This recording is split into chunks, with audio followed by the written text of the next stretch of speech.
Now let's begin.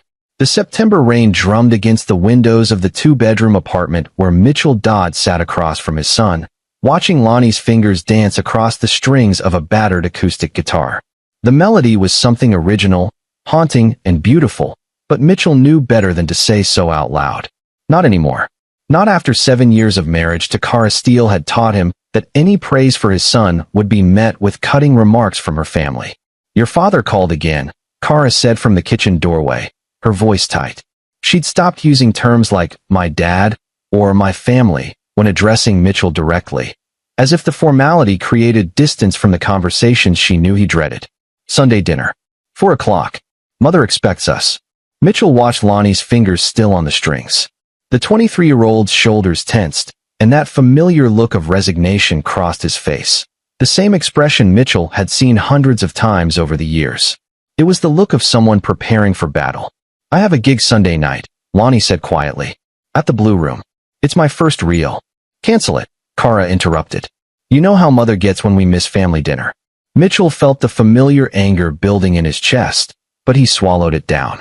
At 48, he'd learned that fighting Kara about her family only made things worse.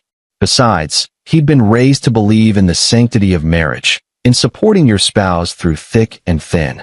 His own parents, dead now for 5 years, had modeled a partnership built on compromise. But they'd never met Leah Steele. "The kid's got a paying gig," Mitchell said, keeping his tone measured. "First one in months. Maybe we could skip this week." Kara's eyes flashed. "My mother has cancer, Mitchell. Stage 3. Every Sunday dinner could be her last, and you want to skip it so Lonnie can play his guitar for drunks at some dive bar?" Lonnie stood abruptly, the guitar's strap sliding off his shoulder. "It's fine, Dad. I'll cancel." "Lonnie, I said it's fine." His son's voice was hollow as he disappeared into his bedroom, closing the door with deliberate gentleness. That was Lonnie. Always gentle, always yielding, always trying to keep the peace. Mitchell had once thought it was maturity. Now he recognized it as defeat. After Kara returned to her laptop in the living room, Mitchell poured himself a bourbon and stood at the kitchen window, staring out at the city lights. The Steeles lived in Riverside Hills, the affluent suburb where old money bred contempt for anyone who hadn't inherited their success. Mitchell had grown up in Fairmont, a working-class neighborhood where his father had operated a small auto repair shop. He'd put himself through community college, worked as a freight coordinator for 23 years, and raised Lonnie alone after Lonnie's mother, Mitchell's first wife, Sarah, had died of an aneurysm when the boy was only 3. For 16 years, it had been just the two of them. Mitchell had coached Lonnie's Little League team, taught him to change oil and fix a carburetor, sat through every school concert where Lonnie played trumpet in the band. When Lonnie showed an interest in guitar at 14, Mitchell had saved for months to buy him a decent Fender. The kid had talent, real talent. Not the kind you forced or faked, but the organic kind that came from somewhere deep and true. Then Mitchell had met Kara at a company mixer. She was beautiful, educated, and seemed charmed by his blue-collar authenticity. They'd dated for 8 months before she introduced him to her family, and by then, Mitchell was too in love to see the warning signs. Roman Steele, Kara's father, was a retired investment banker who'd made his fortune in the 80s and spent his retirement playing golf and criticizing anyone who hadn't followed his path to wealth.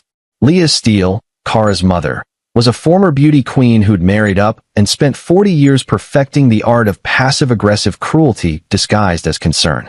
Earl Steele, Kara's older brother, had inherited his father's firm and his mother's disdain for the lower classes. And Brandy Steele, Kara's younger sister, was a real estate agent who measured success in square footage and luxury car leases. From the moment Mitchell and Lonnie had entered their lives, the Steeles had made it clear they were inferior specimens. "Your boy doesn't play sports?" Roman had asked at that first dinner, eyeing 16-year-old Lonnie with undisguised disappointment. "He plays guitar," Mitchell had answered proudly. Leah had laughed, a sound like breaking glass. "How artistic. I suppose every family needs a dreamer, though they rarely amount to much." That should have been Mitchell's cue to leave, to grab Lonnie and never look back. But Kara had squeezed his hand under the table, and he'd told himself that love meant accepting the whole package, flaws and all. Besides, Lonnie had seemed fine. The kid had always been resilient. But Mitchell hadn't understood, not then, how corrosive constant contempt could be. Sunday arrived with gray skies and the smell of rain. Lonnie emerged from his room wearing khakis and a button-down shirt, the uniform he'd adopted for Steele family dinners, as if dressing like them might earn their approval. It never did. The drive to Riverside Hills took 40 minutes. The Steele mansion sat on 3 acres, a colonial revival monstrosity with white columns and a circular driveway where Earl's Mercedes and Brandy's Range Rover were already parked. Mitchell pulled his 10-year-old Honda Accord behind them, feeling the familiar shame that he hated himself for feeling. Leah answered the door in a silk kaftan, her silver hair perfectly coiffed despite her supposed illness. Mitchell had learned that her cancer diagnosis was real. The doctors had confirmed it, but Leah wielded it like a weapon, using her mortality to manipulate and control. "You're late," she said, though they were 5 minutes early. Her eyes swept over Lonnie with practiced disdain. "And I see the worthless one came along." Mitchell felt Lonnie stiffen beside him, but his son said nothing. He never did. That was the agreement they'd made years ago: endure the dinners in silence, then go home and forget about them. Except Mitchell knew Lonnie never forgot. The wounds accumulated like compound interest. "Mother, don't start," Kara said from behind Leah, but her protest was weak, performative. "Start what? I'm simply stating facts." Leah turned and walked into the house, expecting them to follow. "Roman, your daughter's husband and his burden have arrived." The dining room was set with china that cost more than Mitchell's monthly salary. Roman sat at the head of the table, Earl to his right, Brandy to his left.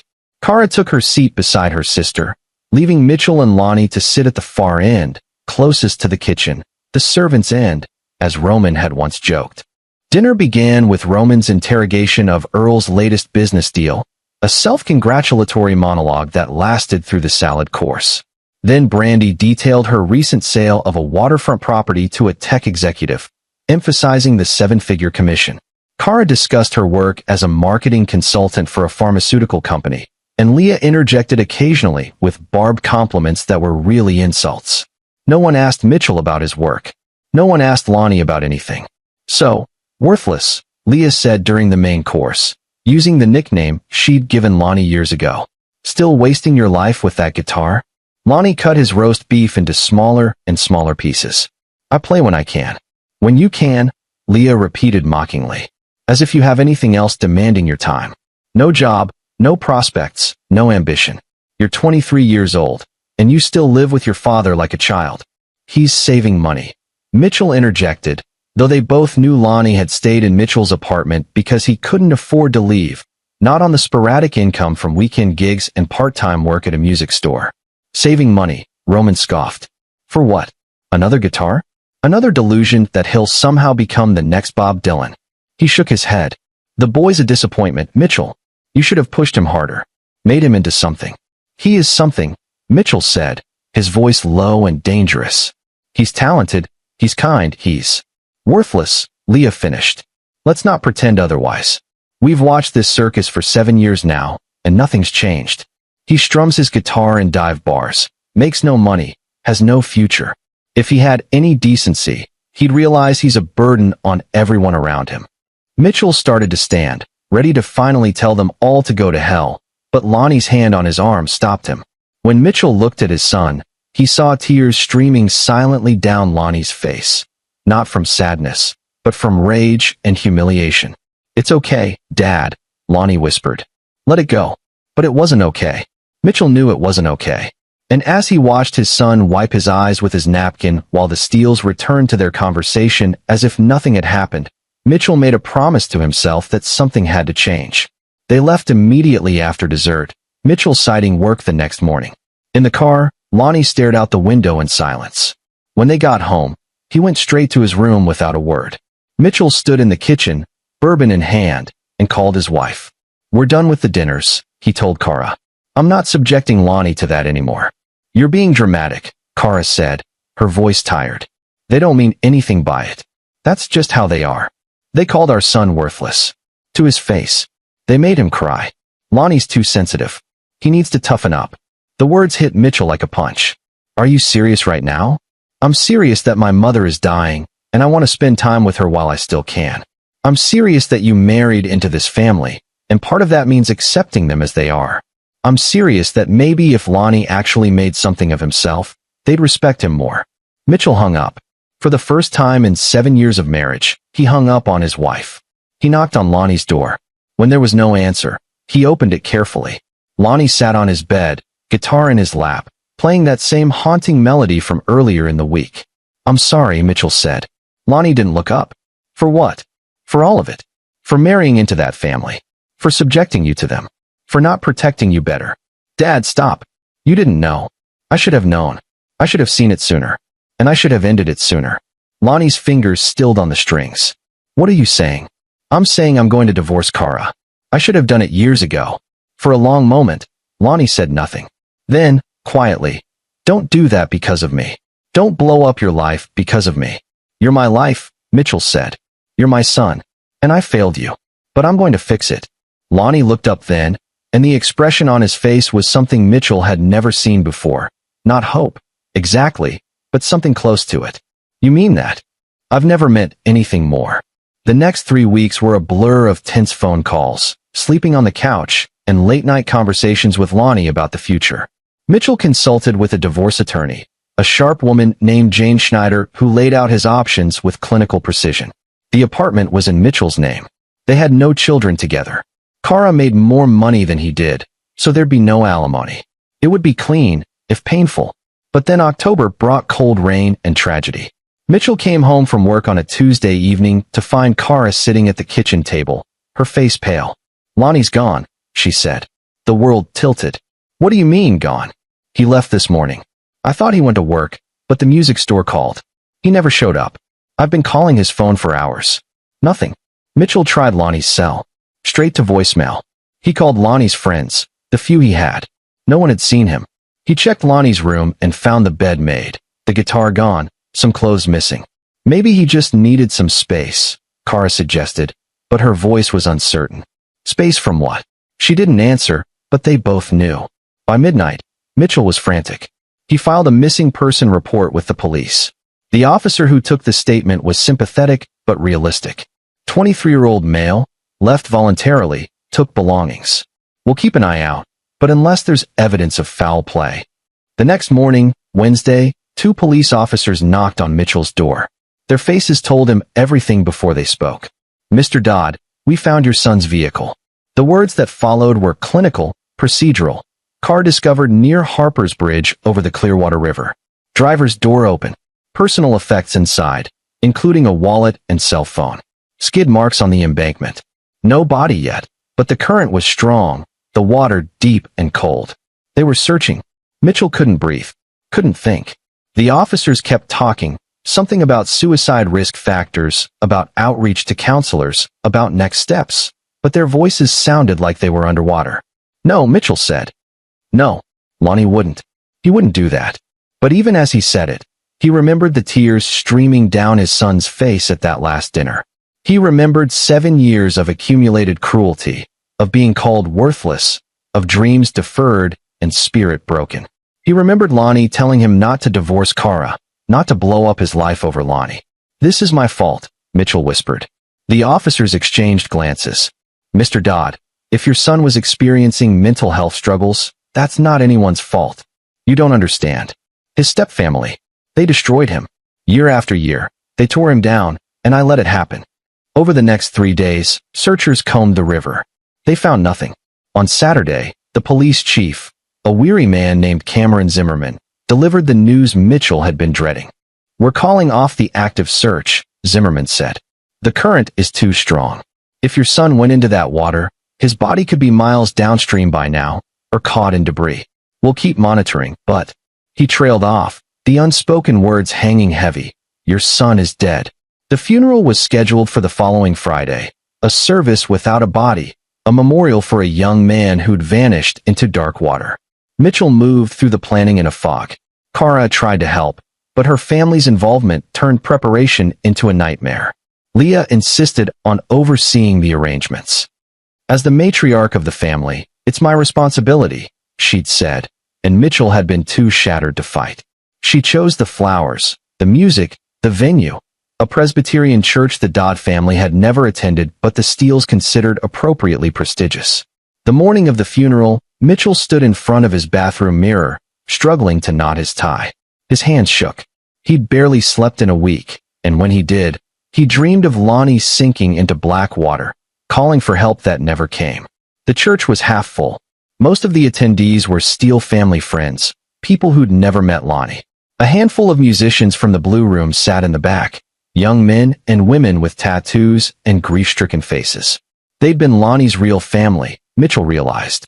The people who'd seen his talent and celebrated it. Mitchell sat in the front pew, Kara beside him, the Steeles arrayed around them like vultures. The pastor, a man who admitted he'd never met Lonnie, delivered a generic sermon about the mysteries of God's plan.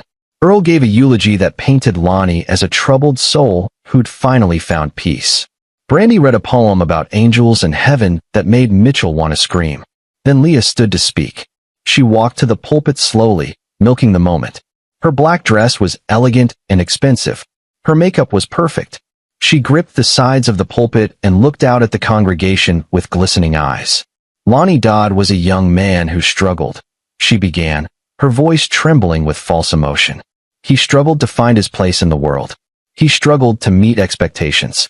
He struggled with feelings of inadequacy that, despite our family's best efforts to support him, ultimately consumed him.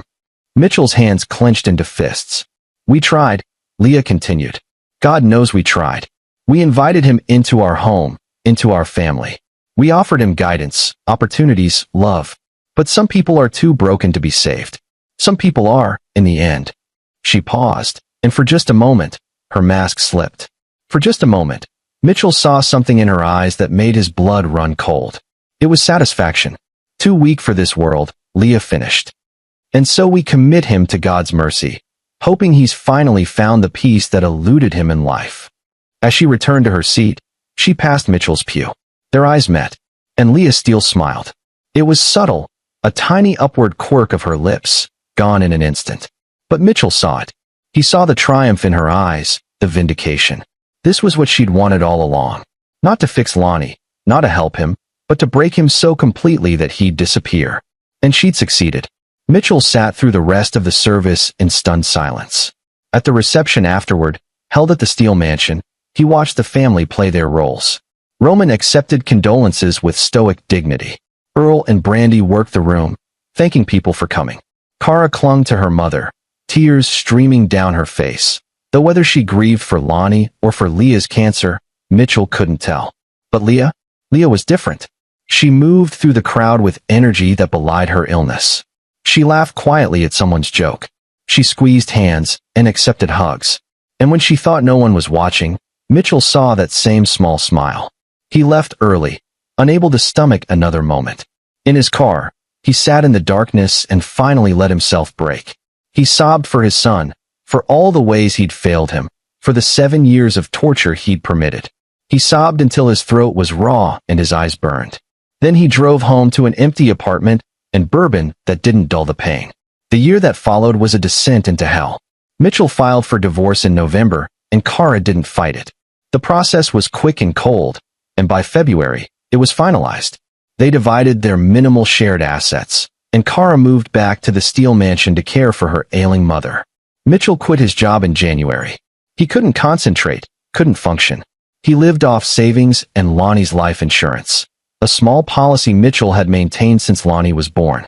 The irony of profiting from his son's death made him sick, but he needed to eat. He spent most of his time in Lonnie's room, surrounded by his son's possessions. The guitar was gone. Lonnie had taken it with him, but everything else remained. Posters of classic rock legends on the walls. Stacks of handwritten sheet music. Notebooks filled with lyrics. A life interrupted. Mitchell had expected closure to come with time. Instead, the questions multiplied. Why that night? Why that bridge?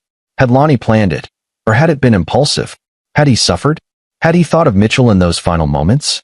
The police had found Lonnie's car with the keys in the ignition, the radio still on, his wallet and phone on the passenger seat. But no note. No goodbye. No explanation. Just an open door and dark water. It didn't make sense. Lonnie had been methodical, thoughtful. If he'd planned to end his life, wouldn't he have left something? Some final message? Mitchell tried to move forward. He tried to accept that he'd never know. But late at night, when the bourbon ran out and sleep wouldn't come, He'd replay that funeral in his mind. He'd see Leah's smile. And he'd wonder. In September, almost exactly a year after Lonnie's disappearance, Mitchell received a call from an unknown number. "Mr. Dodd? This is Nathan Lawrence. I'm an attorney. I have something for you from your son." Mitchell nearly dropped the phone. "What?" "I represented Lonnie Dodd. He retained my services last October, just before his death. He left instructions that I was to contact you exactly 1 year after he was declared deceased. I have an envelope for you. Can we meet?" Mitchell's heart pounded. "When?" "Today, if possible. I'm at my office until 6. Nathan Lawrence's office was in a modest building downtown, nothing like the gleaming high-rises where the Steeles conducted their business. Lawrence himself was a man in his 50s, with kind eyes and an easy manner. He shook Mitchell's hand and gestured to a chair. "I'm sorry for your loss," Lawrence said. "I only met Lonnie twice, but he struck me as a good kid." "You met him? When?" "Last October. First week of the month. He came to me asking about drafting a will and some other documents. He paid me in cash, $500. Said he didn't want any paper trail." Mitchell's mind raced. First week of October. That was before Lonnie disappeared. What kind of documents? Lawrence pulled a manila envelope from his desk drawer. "This." He said if anything happened to him, I was to wait exactly 1 year and then give this to you. He was very specific about the timing. The envelope was thick, sealed with tape.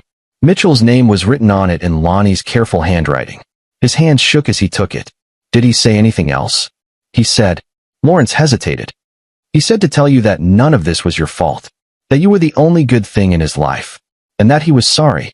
Tears blurred Mitchell's vision. "Thank you." He waited until he was back in his car to open the envelope. Inside, he found a flash drive, a set of keys he didn't recognize, and a letter. With trembling hands, he unfolded the letter. "Dad, if you're reading this, I'm gone. I'm sorry. I know how much that's going to hurt you, and I wish there was another way. But there isn't. I need you to understand something. What happened to me wasn't an accident. It wasn't suicide, either, though I knew that's what everyone would think. The Steeles killed me, Dad. Maybe not with their own hands, but they killed me just the same. For 7 years, they broke me down piece by piece. They made me believe I was worthless. They made me hate myself. And in the end, they made sure I'd disappear. I can't tell you everything here. It's not safe. But the flash drive contains recordings. Conversations I wasn't supposed to hear. Proof of what they did. And the keys, those open something that will change everything. I recorded them, Dad. For months, I recorded them. Every family dinner, every phone call I could capture, every moment when they thought I wasn't listening.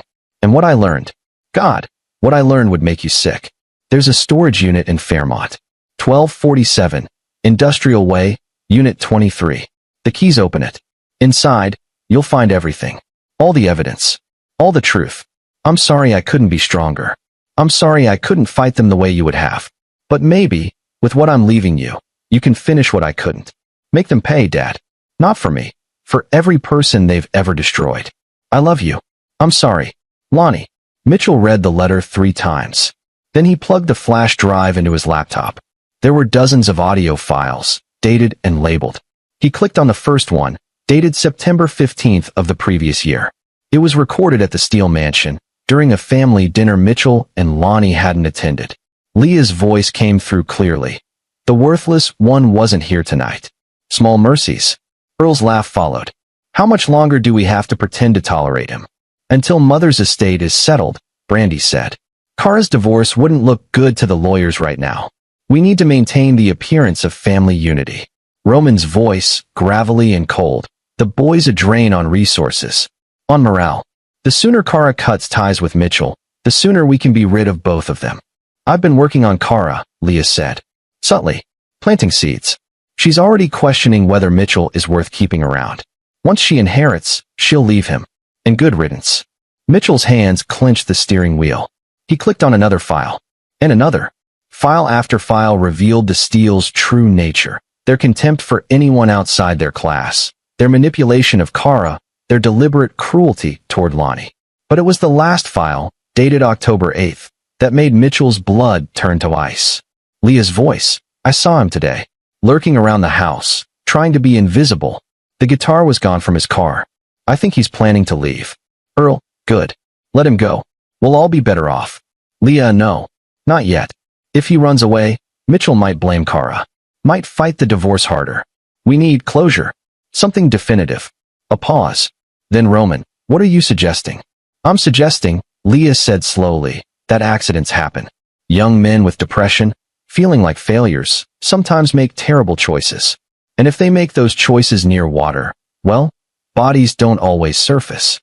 Jesus Christ, Mother, Kara's voice shocked. You can't be serious. I'm perfectly serious. The boy is ruining our family. He's a stain on our reputation.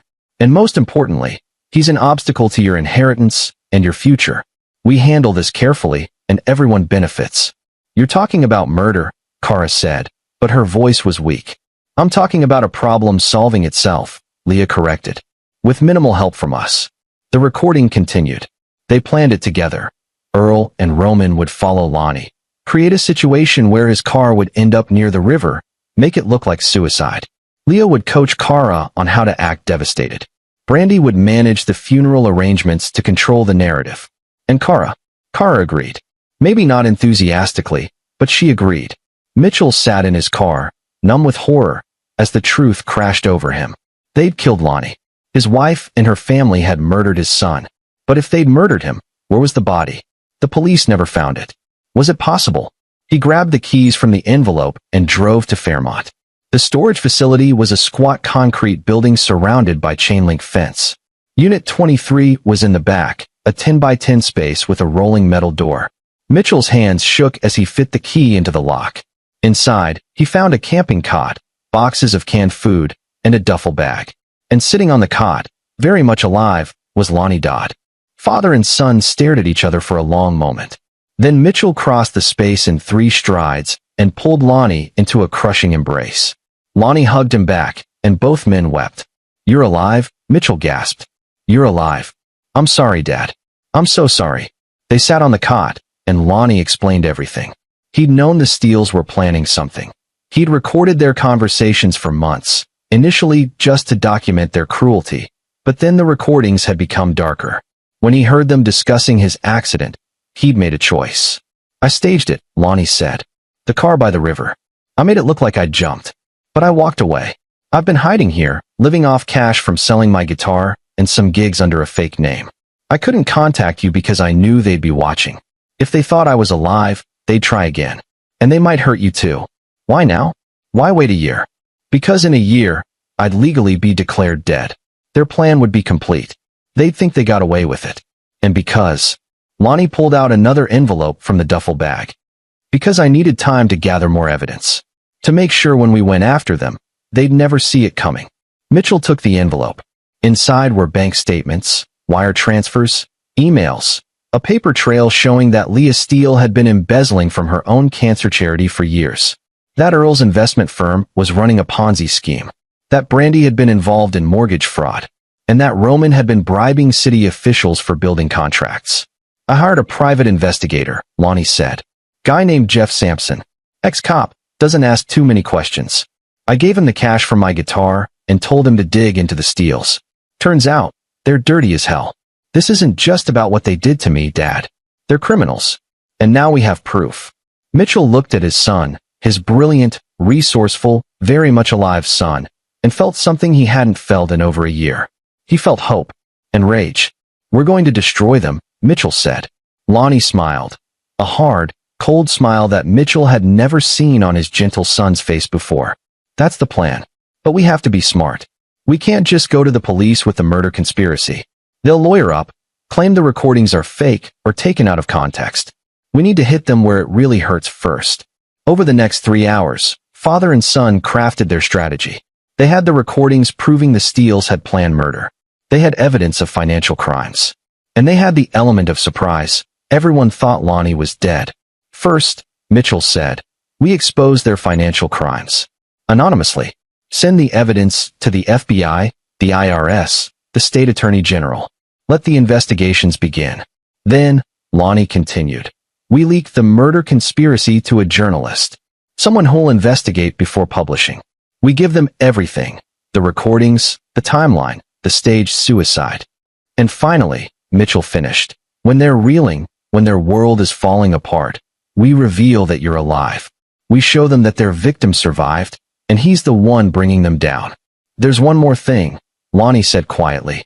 Kara. She was part of it, Dad. I'm sorry, but she knew. She agreed to it. Mitchell nodded slowly. The betrayal from Kara cut deeper than the others because he'd loved her. But love didn't excuse complicity in attempted murder. She'll face justice too, he said. They spent the next week preparing. Lonnie couldn't leave the storage unit yet. Too risky, so Mitchell became his liaison to the outside world.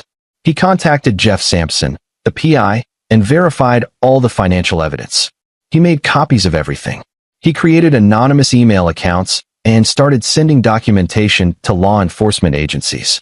Within days, the investigation into Earl Steele's investment firm began. The FBI raided his offices. The IRS started auditing Roman's construction companies. The state attorney general launched an inquiry into Leah's cancer charity. The Steeles were in chaos. Mitchell watched from a distance as the family scrambled. Earl hired a team of lawyers.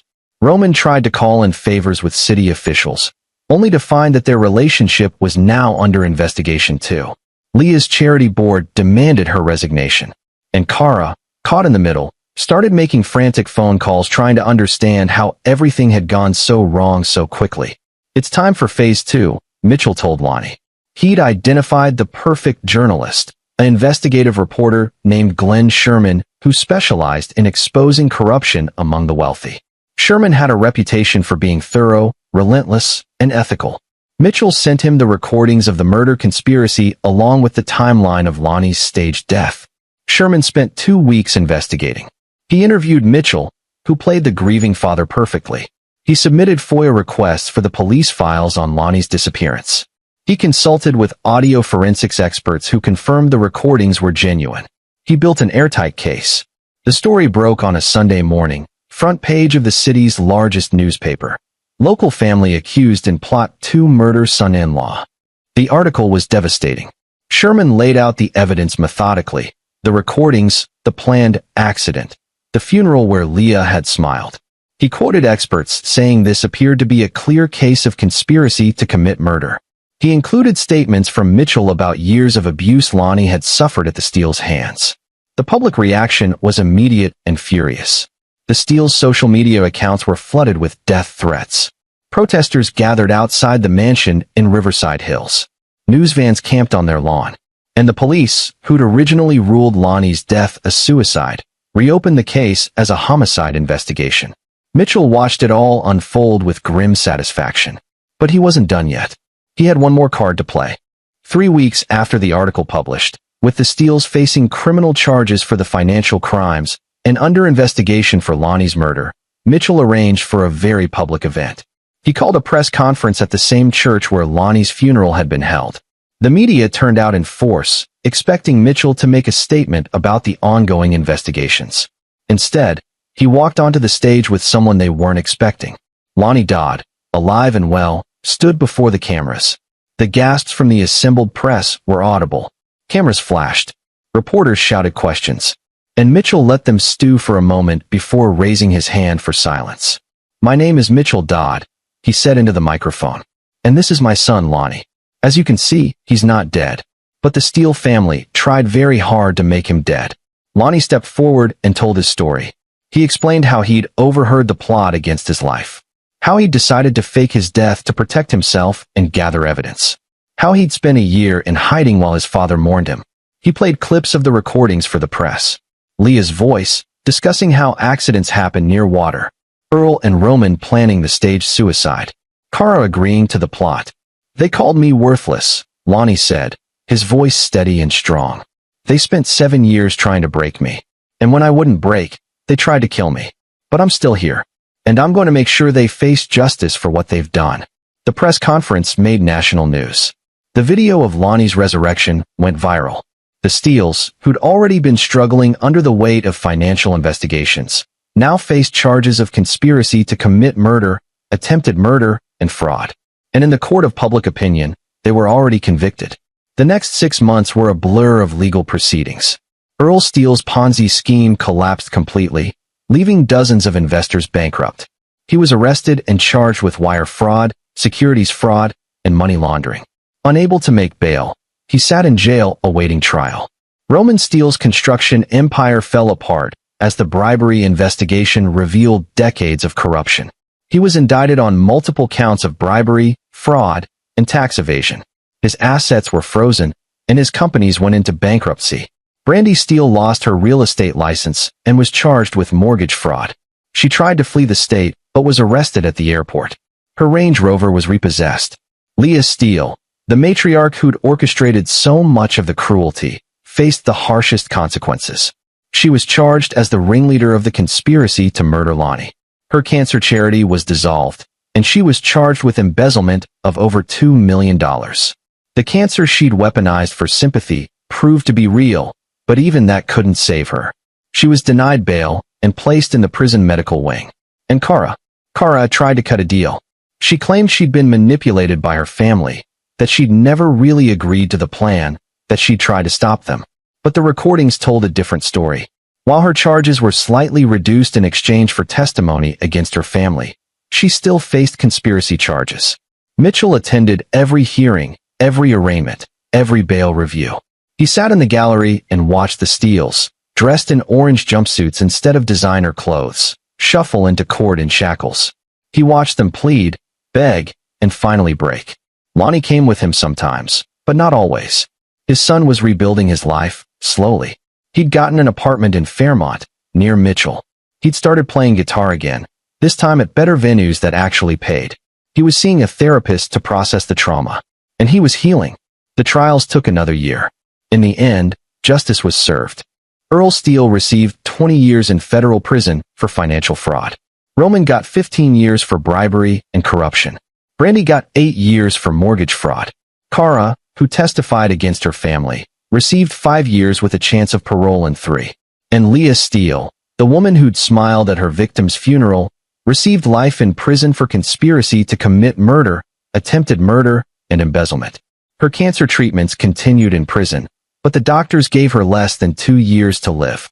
She would die behind bars, alone and despised.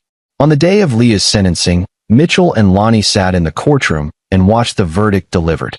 The judge, a stern woman named Dorothy Clifford, looked at Leah with undisguised contempt. "You used your position of power to torment a young man for years," Judge Clifford said. "You called him worthless, degraded him, and ultimately tried to have him killed to protect your family's wealth and reputation. You showed no remorse, no humanity, no decency. This court finds you irredeemable and sentences you to life without the possibility of parole." Leah didn't cry. She didn't protest. She simply stared straight ahead, her face a mask of hatred. As the bailiffs led her away, she passed Mitchell's seat. For just a moment, their eyes met. And Mitchell smiled. It was subtle, a tiny upward quirk of his lips, gone in an instant. But Leah saw it.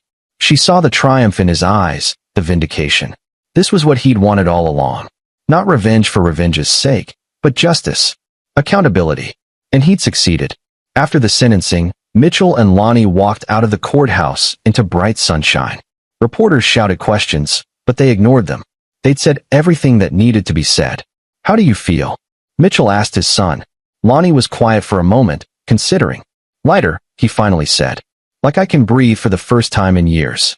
"Yeah," Mitchell agreed. "Me too." They went to lunch at a diner in Fairmont, the working-class neighborhood where Mitchell had grown up. It wasn't fancy, just good food and honest people. The kind of place the Steeles would have sneered at. Over burgers and coffee, they talked about the future. Lonnie had been offered a regular gig at a music venue downtown. Steady pay, benefits, a chance to build something real.